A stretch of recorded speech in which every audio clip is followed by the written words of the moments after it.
Thank you, Namrata, for this wonderful course. And I'll be talking on fungal keratitis, the standard therapy, intrastromal and intracameral injection. You know that in India, most of the reports from the tertiary centers, and predominantly they are fungal and some of them are mixed.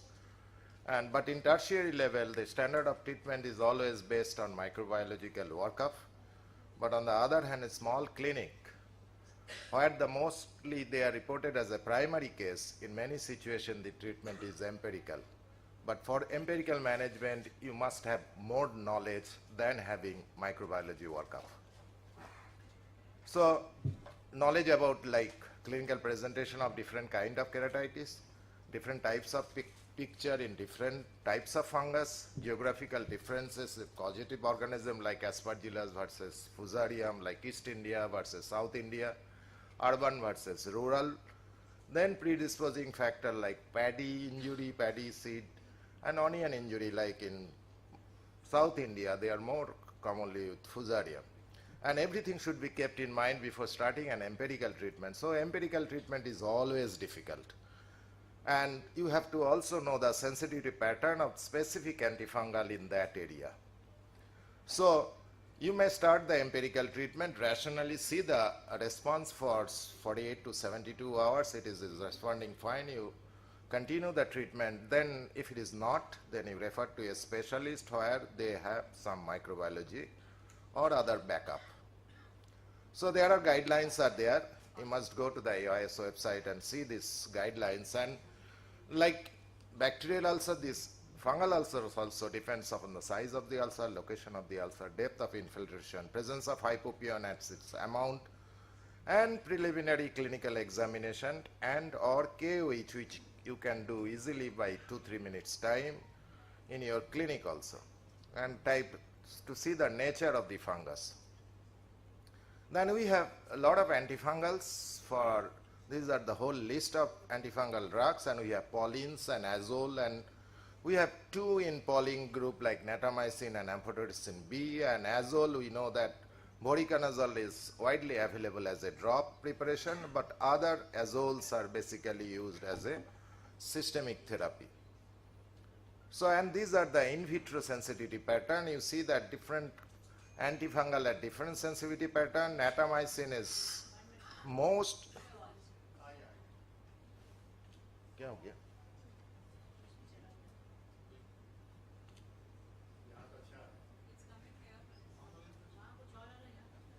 The infection.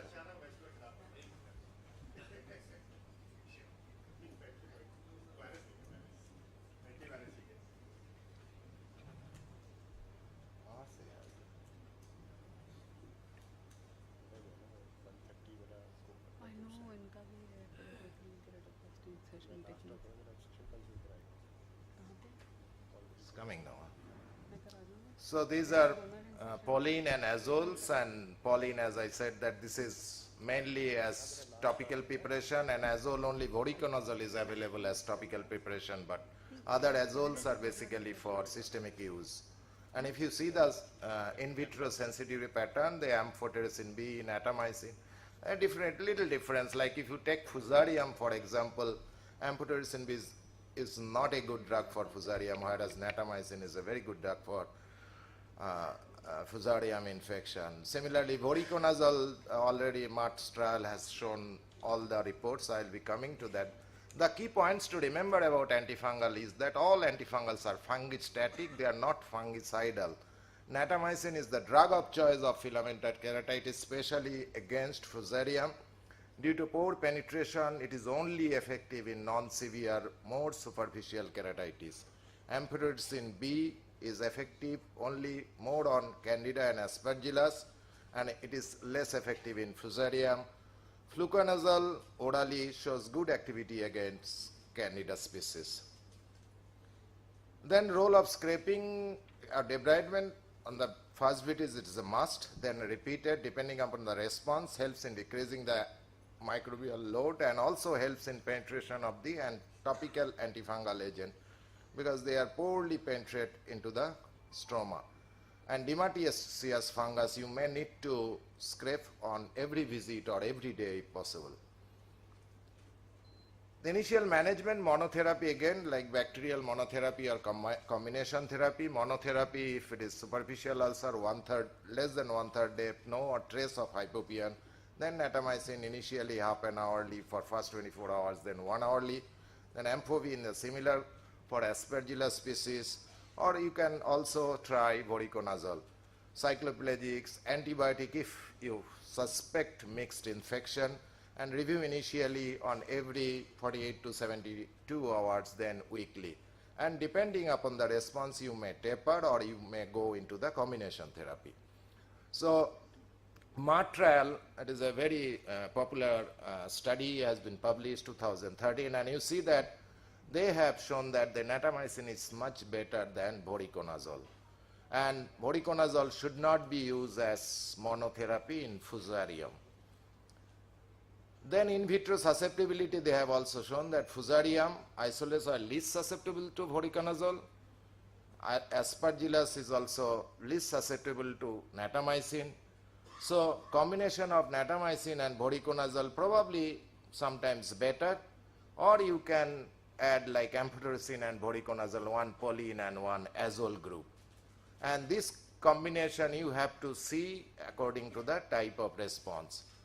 Then combination therapy are basically for one-eyed, more than 5 millimeter, deep ulcer, deep exudate, scleral involvement, and maybe after 10 to 14 days when the response is good, then you can shift to monotherapy. And amphotericin B and natamycin, they are not synergistic in vitro. Sometimes there is a prescription about that. Role of systemic antifungals, it is there, same as combination therapy. Preferred antifungals are like ketoconazole or itraconazole. Voriconazole is toxic and their roles are doubtful. Systemic toxicity of oral antifungal you should keep in mind, like you have to go for liver function test or renal function test every 2 weeks.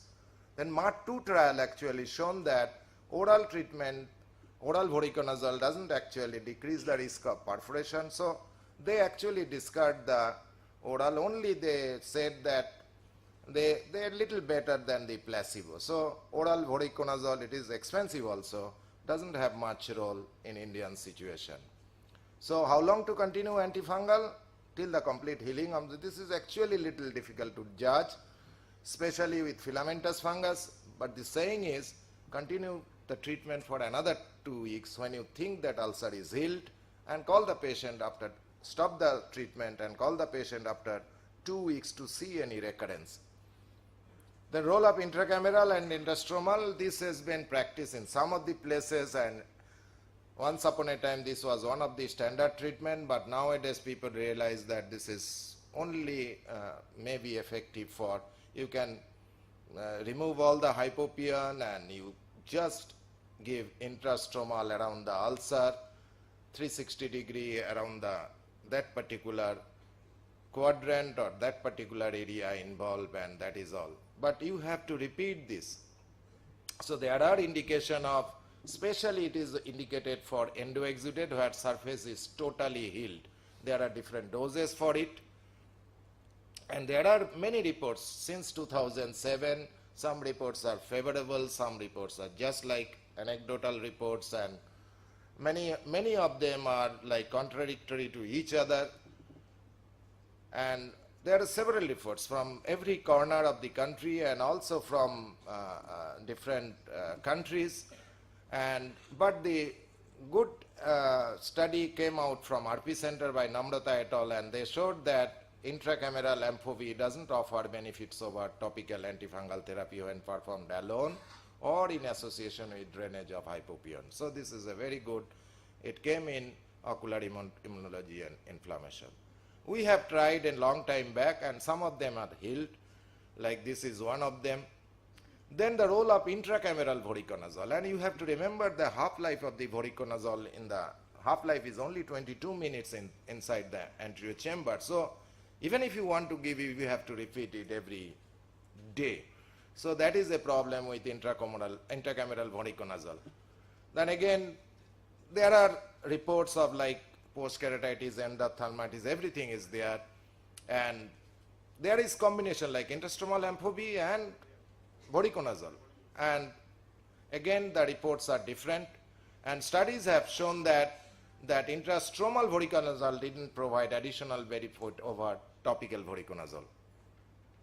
We had treated one patient with intracameral ampho-B and intrastromal voriconazole and responded beautifully. But these are the type of ulcer. You see the surface is smooth, but there is huge endoexudate. You may try in this.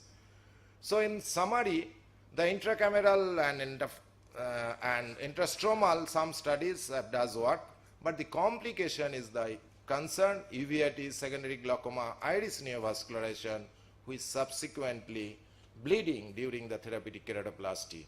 And there is no advantage of giving intrastromal voriconazole, as topical works equally well.